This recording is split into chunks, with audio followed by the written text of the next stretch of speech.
Spadoni, you're an A's fan. Well, you know what? Hold on, time out. I don't even like how you phrase that.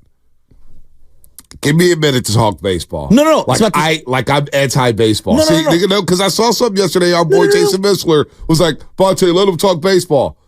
Guys, I got hired at 95.7 a game because of baseball. Greg Papa asked me when he first interviewed me, he goes, well, I know you, if I was doing a baseball show, I'll hire you right now. Do you know anything else? And I told him, you know what I told him? If you want to talk boxing for an hour, we can do that. I thought maybe you say, yeah, Pop. It's like you said. No, dude. That's an inside joke. No, it's a very inside joke. I'm not, well, some people are roasters and listeners. They pick up on the inside stuff. So I'm going to leave that alone. But don't play me like I don't like baseball. Like I don't like talking baseball. I'm in the business of winning. And talking baseball doesn't actually result in the wins when it comes to ratings or whatnot. That's all I'm saying. I don't pretend to be some Las Vegas expert. Okay, I'm admitting that right now. I'm not somebody who goes to Vegas routinely.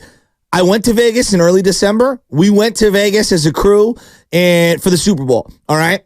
I know where the Tropicana site is. The Oakland A's have released renderings. Yeah. Everyone's ripping the renderings and saying what they are with it. I kind of like the stadium. I thought it looked dope. I thought with the scoreboard. I thought it looked incredible. That kind of looks. But we're not A's fans. Right. Spadoni, you're an A's fan. What did you think when you saw the renderings? I mean, it didn't look realistic is what I'm just most people were saying, like, cool, it looks like the Sydney Opera House, like wow, like architecturally it looks awesome on the outside, but it does not look realistic at all. How old were you when they released the Pac Bell Park, now Oracle renderings back in the day? God, probably like, I don't know, a couple of years old. Okay, right? So I remember when they released them, and the arches, the way that the drawings were, it made it out like people could watch the entire game underneath the arches along the right field side. And so there were these artist renderings, and it didn't necessarily come to life that way. And they've done a lot of stuff to close that area off because of the wind and everything like that.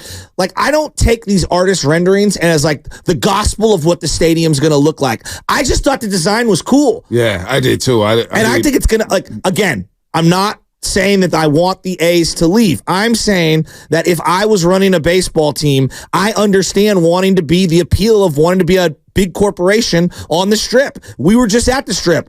It's popping. Right. It is popping. It's popping. It is popping out there. So, look, that stadium rendering was cool, but we'll see. Here's my deal is until the shovel goes into the dirt. I agree with you. I don't believe anything. The shovel has to hit the dirt first. Once the shovel hits the dirt, then all of a sudden your stadium is getting built and we'll go off from there. But the renderings, it didn't look bad. I thought it looked cool. It didn't look bad. I mean, yes, slightly unrealistic, but I thought it looked cool. Well, in a place too, like, it was funny because I said Sydney Opera House because they have the Eiffel Tower there. They got the Statue of Liberty. It's like, hey, sure, let's get another monument or whatever. Just toss it in there. Why not? I'll tell you this. When you get into Vegas, right, and you see Allegiant Stadium, it looks really cool. It does look cool. I mean, it looks really cool with the black, like, Death Star. I don't know. I think it looks cool. Tell me about the Sphere. What's the deal with that thing? The Sphere is wild. Yeah, it is wild. Someone was climbing on it when you guys got there. Yeah, no, they were climbing on it. It's going to be more people climbing on it. It looks, I want to watch a concert there. It looks surreal. It looks absolutely surreal. The amount of electricity or energy that's being sucked from that thing and used, like, it's a trip because it's changing. Like, the way Salesforce Tower has different things up top. Every time you drive in, sometimes it's people dancing. Sometimes it's like a wolf or a dolphin or something. Sometimes it's just like, ink blot images that are moving. This thing's on steroids compared to that. I mean, it's like a giant LED screen that's shaped in a sphere, right? No, it is. It is pretty wild. It is pretty wild. And you watch? I saw it from I watched it all. It was just, it's always changing. It's always trippy. I heard the money that you spend to pay for an advertisement on that bad boy is like, it's in the millions, no doubt. Like, it has to be. It is. And it's just strange. Just Vegas is just a different. I used to think that I could live in Vegas. After the last Super Bowl trip, I was like, yeah, I don't know if I could live in Vegas. Oh, I definitely couldn't. It's just not enough out there. We haven't talked about it. I found the saddest place on the planet. What's that? Well, the saddest place on the planet was 4 a.m. walking through the Excalibur floor on a Tuesday morning after the Super Bowl. Well, the fact that Sam Lubbock thought he was going to see celebrities in the Excalibur, I'm like, Lubbock, do you understand what the Excalibur is and how long that hotel's been around? In fairness, at the time, No, I did not. I am not a Vegas veteran. I am not a Vegas veteran at all. So no, I will absolutely take my that was a learning moment for me. No, it's like I can't wait to see the celebrities. Hey, love it. No celebrities. Found out it took maybe 3 steps into that hotel to realize, no, this is not the Vegas I thought I was getting. We stayed at the Johnny Rockets show. The Johnny Rockets wasn't bad. Helped your boy out on a late or early Sunday morning, getting in after the Warriors Suns game on that Saturday night. So it is what it is, man. Vegas is. Yeah, I'm not.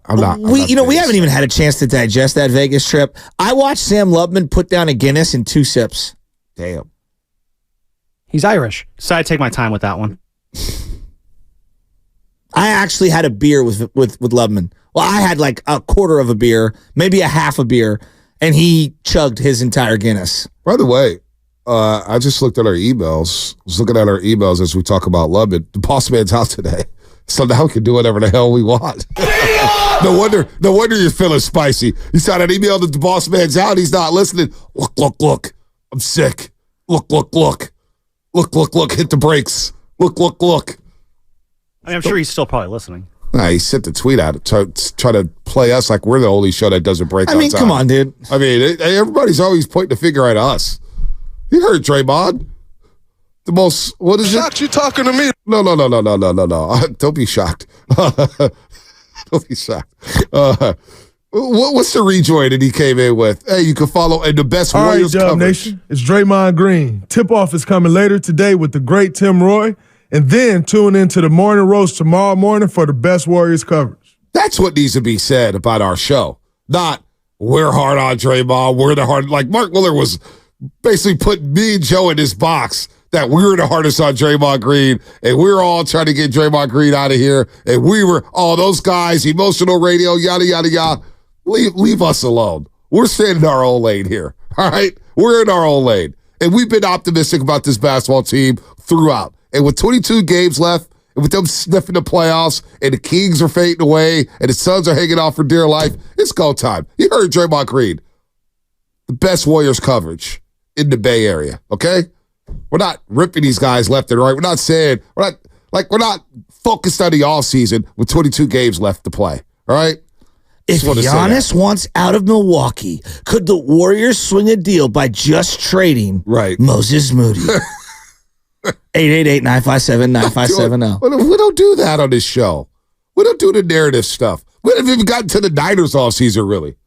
And Debo hasn't even gotten into it. I mean, can we talk about that for just a second? Here's Debo Samuel. Okay.